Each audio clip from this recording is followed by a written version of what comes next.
This is an image of Anne Romney seen by millions of Americans, wealthy and privileged, watching her dressage horse Rafalka at the London Olympics.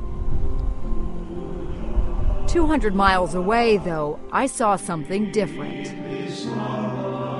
As the voices of a Welsh choir echoed from a church where her ancestors are buried, we visited the hard-scrabbled coal country of southern Wales. It's very emotional for me to come back and to know what kind of life my grandfather lived and my father, and how tough their living really was. Her grandfather was just 6 when he began working at a mine similar to this one.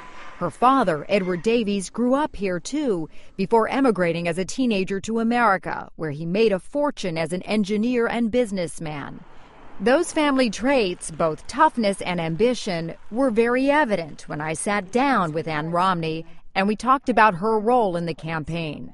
Sounds like you counsel Mitt a lot in many ways. I feel like we are partners, true partners in every sense of the way. I don't think he could do it without me. I don't believe he could. I couldn't obviously be here without him either. For her, that partnership is about more than just politics. We have a reason why we're running, and it's because I believe in my heart that Mitt is going to save America. That economically we are in such difficult times, and that he is the person that's going to pull us through this. And it's to propel me through the negative criticism.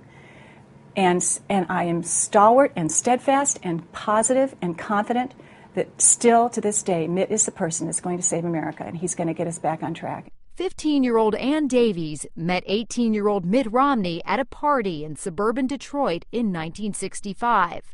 I was very careful. I never let him know how I felt. I was very coy about that, and I think it drove him crazy. Her initial caution didn't last long. When 21-year-old Mitt Romney returned from his 2-year Mormon mission in France, he and Anne decided to get married right away. I was 19, nearly 20, and my parents and Mitt's parents did not think that was a very good idea. Too young? Way too young. Yeah. They didn't approve. I will amend that. Mitt's father got the biggest kick out of it and loved every second of it. But my parents and Mitt's mother thought we needed to wait, we needed to have time, we needed to do everything else. We would hear nothing of it. She was just as determined when her parents opposed her teenage decision to join the Mormon faith. She turned to Mitt's father, the governor of Michigan, George Romney, for guidance. He was a positive influence, but it really was my own decision and my own initiative that took me to joining the church. But your parents did not necessarily approve. No, of the religion. They were not happy about it. Why not?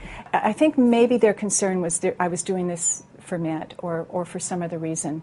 And I think as soon as they understood that that wasn't the case, they were really okay with it. For a child of the 60s, she was something of a rebel in reverse. She chose to be a stay-at-home mom and raise her 5 sons, while her peers in Massachusetts were pursuing careers. Did you ever feel disparaged for your choice? I did. I felt disparaged many times. I was in Cambridge, and knowing that I was very capable and actually quite bright and quite able to do almost any job in the world, it was a little grating on me. You know, I can respect their choices.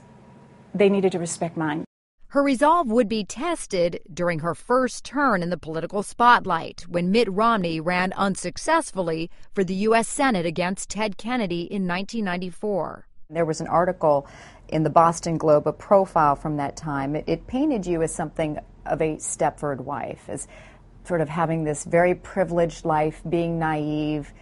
How much did you resent that profile? Well, that was the first time when I realized that the press doesn't necessarily represent who you really are, and that they might represent a point of view or a way to put a wedge or do something to someone that is not fair. And it was painful? Yeah, very, very painful. Not fair, not nice, not good. More serious pain was still to come. In 1998, at the age of 49, she began to feel numbness in her right leg and eventually went to a neurologist. In the waiting room, there was a pamphlet, and in the pamphlet, it had two things they talked about: ALS, which is, more commonly known as Lou Gehrig's disease, and multiple sclerosis. And I looked at Mitt and I said, well, I got one or the other. I don't know which one. Let's go find out. and walked into the doctor's office, and he did the testing, which is, don't look, can you tell where I'm moving your toe? And like, no, I don't know. Can you feel this? No, can't feel that. Stand up, and then close your eyes and turn, and I couldn't, I was too, lose my balance, and that's when I started to cry. And it's like, wait a minute, I'm failing every test he's giving me. And Mitt's sitting there, and you can see his eyes cloud over, and it was, at that point, it was like, this isn't good. This isn't good. The diagnosis, multiple sclerosis. She was given aggressive treatments of intravenous steroids for a year, and her MS went into remission, but there is no cure. Today, the symptoms come and go. Of course, one of the triggers for MS and for flare-ups is constant stress in your life, so nothing like a good old campaign to add to the stress. Have you had any flare-ups? I have. Just a little bitty one, but enough to give me a real scare, and it happened. Just in March, right? It was right at the primary time, and it was such a crazy time, and I didn't want to have anyone worrying about me, especially Mitt. I didn't tell anyone. But I knew I had to quit. What were you feeling at that time? I started feeling tingling and a little bit of numbness coming back, and I was dizzy. I was starting to get dizzy, and the dizzy head, you call it the MS fog, the real foggy brain. Mm-hmm. And so that, it was just a reminder that I can't keep that pace up. The next president of the United States, my husband, Mitt Romney. In fact, campaigns have always been hard on her. In 2008, when Mitt Romney ran for president for the first time, she was angered by the attacks on her husband. The negative, it's so hard as a wife to sit there and listen to that and take that. So that's what I said, never again. So why go through it again? Well, that's a good question. And I was the first one to say this time, you have to do this again. Yes, it was going to be painful. Yes, it was going to be hard. Yes, we might fail. But we had to go forward. This time, she stepped out as his fiercest defender, especially when it comes to questions about the family's estimated $250 million fortune and their tax returns. A lot of people still are asking, why not be transparent and release more than the 2010 and the estimates for 2011? Have you seen how we're attacked? Have you seen what's happened? It's been in the press quite a bit. Now, are you angry that it's been in the press? I mean, should you not be questioned about your finances? We have been very transparent to what's legally required of us. But the more we release, the more we get attacked. The more we get questioned, the more we get pushed. And so we have done what's legally required, and there's going to be no more tax releases given. And there's a reason for that, and that's because of what happens as soon as we release anything. Mitt's financial disclosures when he was governor are huge. If people want to really look and see any question they have. Mm-hmm. The other thing they have to understand is that Mitt is honest. His integrity is just golden. We pay our taxes. We are absolutely, beyond paying our taxes, we also give 10% of our income to charity.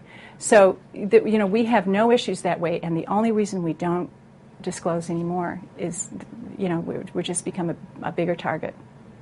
So it's because you'll just continue to face more questions. It'll just give them more ammunition. To the American people, though, when they hear about, perhaps accounts with your name on it overseas and tax shelters, they feel like you may be hiding something. There's nothing we're hiding. We've had a blind trust for how many years? We don't even know what's in there.